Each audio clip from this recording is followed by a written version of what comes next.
over Steph Curry and the Warriors. Shannon, what's the key to Boston pulling off the upset?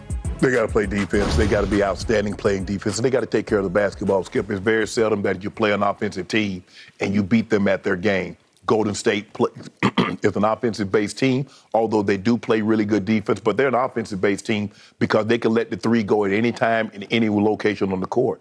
And so in order for you to neutralize that, the Boston Celtics need to be what they've been in the postseason and the regular season, an outstanding defensive team. And if they can do that and take care of the ball, they can win this series. Because, Skip, if you look at what got them in trouble against Miami, turnovers, game one, turning it over, turns into a big third quarter. The Miami Heat goes on, doesn't look back. You look at game three, they start out turning the ball over. They end the game turning the ball over. Miami wins that game, doesn't look back. Look at the fourth quarter,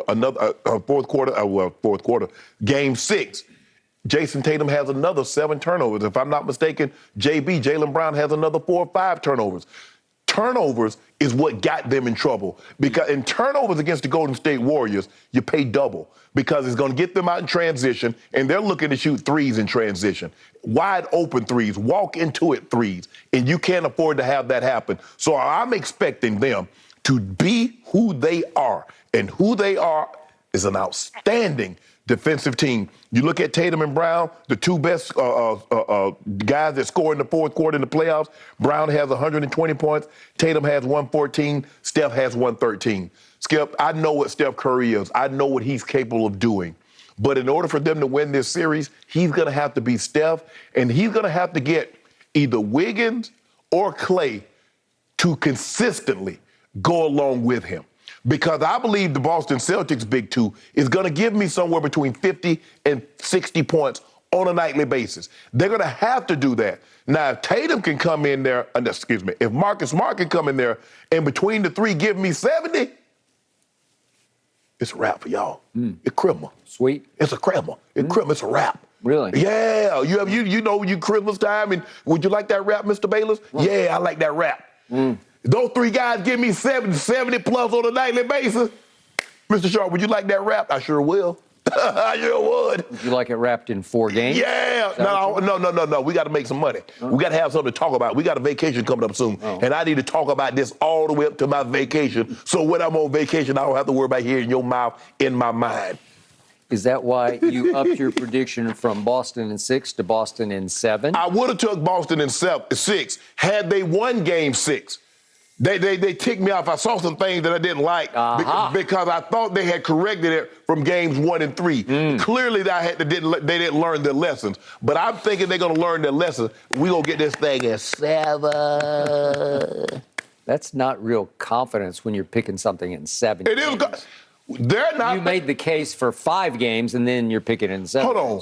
Vegas and Fox Bet said the Warriors are the overwhelming favorite. Not overwhelming. Minus 180 to plus 175. That's overwhelming from where I'm from. I don't know how y'all bet, but that's overwhelming from where I'm from. They're a 4-point favorite at home tonight. That's one game. That's not overwhelming. I'm talking about for the series. Okay. I'm going to boil this down for you in one line that might be a little hard to grasp, but so I'll repeat it. Think about this. Golden State is closer to Boston on defense than Boston is to Golden State on offense. You sure about that? I am dead sure about that. I am 7 games sure about that. That's what's going to prevail over 7 games is that you're underestimating Golden State on defense because they simply rank 2nd overall in defensive efficiency to Boston. But 2nd overall, not 10th overall, 2nd overall. Not 11th, 2nd overall to Boston. And yet, if I just compare offense to offense, well, Boston's offense is not in the same league with Golden State's offense. Maybe it's not as aesthetically pleasing. Maybe they don't run around and launch threes and Steph and nobody shoots threes and turn it back. And no one has the quick release like a Klay Thompson. But don't you just think for just a second that JT and JB can't get cooking because you've seen it up close and personal. Okay, so this is what I saw from JT against the Miami Heat. The man whose jersey you will don if they win, right? You will wear the jersey. They sent it to you, the Celtics. And I'm going to wear it. A number 0 jersey because in Boston, on the duck boat. He wears 0 because, like Westbrook, he has 0 rings.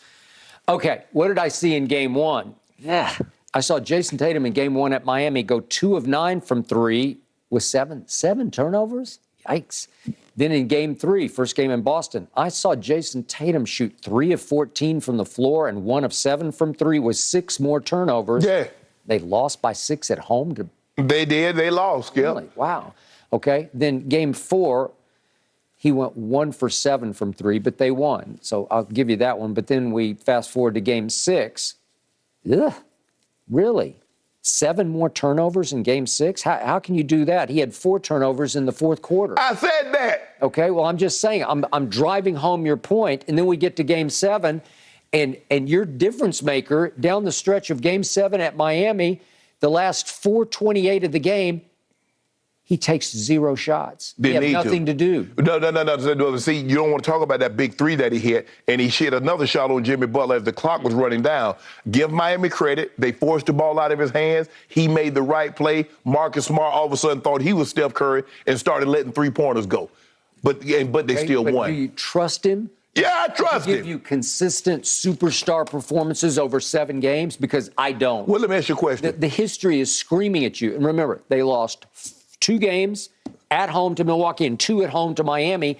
And in those 4 games, JT, number 0 rings, shot 32% from 3. It's just not good enough. Are you sure you trust him at the superstar level? I trust him. Well, you keep telling me with the games they lost at home. They won 3 games in Miami, 2 games in Milwaukee, and we know what they did. Thus far, the only team that's gotten swept in these playoffs was Kadun and the Nets. Okay. JT and the Boston Celtics did that. Had we ever seen up until that point somebody make Kevin Durant look as pedestrian as he looked in that series? Had we ever seen that? No, we had not. And that's what they did. And they did a number on Giannis, made Giannis have one of the most inefficient series that he's had in a very long time. The reigning Finals MVP, and then they went down to Miami, who had the number one seed, and they beat them. And I'm looking at my stats and said, did you know, Skip Bayless? Golden State had the second weakest strength of schedule. Okay. So what do you think? You want to back it up to 6, Boston and 6? I got the Celtics in 7. Okay. I got the Celtics in 7. I don't hear any real courage of conviction because I picked the Celtics. Okay, I got it. I'm going to throw this back across the table at you because this might be the biggest negative X factor for you in this series, and it is your quote-unquote point guard, Marcus, sometimes not so smart. And you know it, and I know it. And I read a quote from Marcus that he said that Ime has said to him on occasion, what the F are you doing? Right. Because I think that, and I'm not even rooting for them. I'm thinking, what are you doing? I say that a lot. I said that a lot on Sunday. Okay. I said that a lot of games. I said what he. Because the last 5 shots on Sunday were taken by one Marcus, maybe not so smart, right? Yes. I don't know what got into him. He just said, get out of the way. I got this. You, JT, and you, JB, get out of my way. You don't got this. I got this because this is my team and my time, and I'm going to own this town. I'm going to own Miami. I'm going to own South Beach. That is his mentality. That was the old Marcus. And that can really That was the old Marcus. That can undercut whatever is going good for you. Old Marcus. Really? This is a new one. Okay, well, he will obviously concentrate on the defensive end, but he is still your point guard. And by the way, his transition back to point guard is credited with the turning point of this season for this team. Yeah. So now you're kind of stuck with him as your point guard. Well, guess who they was trying to implement as the point guard? Okay. The guy that the Lakers offered $84 million over 4 years, and he said no. Schroeder. How that looking out for him now? Everybody keeps saying, well, he going to make that money up. He go to Boston, prove that he's the point guard. Dennis Schroeder ain't going to see that no more. But Marcus Smart learned his lesson from Sunday. Watch the way he plays tonight. I ain't worried about him playing on offense. Okay. I just need that defense to hound Steph Curry for 40 minutes. Okay, here's my final answer to Jen's question of what is the key to this series. It's Klay Thompson. I don't care what you say. He ain't what he used to be. He isn't. I am seeing him get stronger and stronger, more and more confident on those legs that he couldn't trust because he had the career-threatening knee surgery and then the Achilles tear. And all of a sudden, he's starting to look like same old Clay to me. And I saw him in Game 6 against Memphis make 8 threes in the closeout Clay Let me ask game. you a question. Did you see him in Game 5 against Dallas, closeout Clay? Think about what you just said. 8 more threes. Hold on. Whoa. That was a Game 5. So Game 1, 2, 3, 4. Did you see that? You said Game 6 against Memphis. 1, 2, 3, 4, 5. Did you see that? I'm not saying that he can't do it. I'm saying that what we haven't seen is him do it on a consistent basis with the frequency that he normally could. That's what I've said. Better clutch shooter in the biggest picture, on the biggest stage, in the biggest moments, Clay over Steph. Clay better clutch shooter. I trust Clay over Steph, and it will come down to Clay making clutch shots with a K. That's your agency, right? The real clutch is Clutch Clay, right? And who can get hotter, Steph or Clay? Seriously, in the biggest picture, Clay. Clay gets hotter. He's made the most threes in any game ever, right? 14. 14 to 13 for Steph. And remember that Game 6 against OKC when he made 11. But I tell you what, this is what I do for you. I bet you Jayson Tatum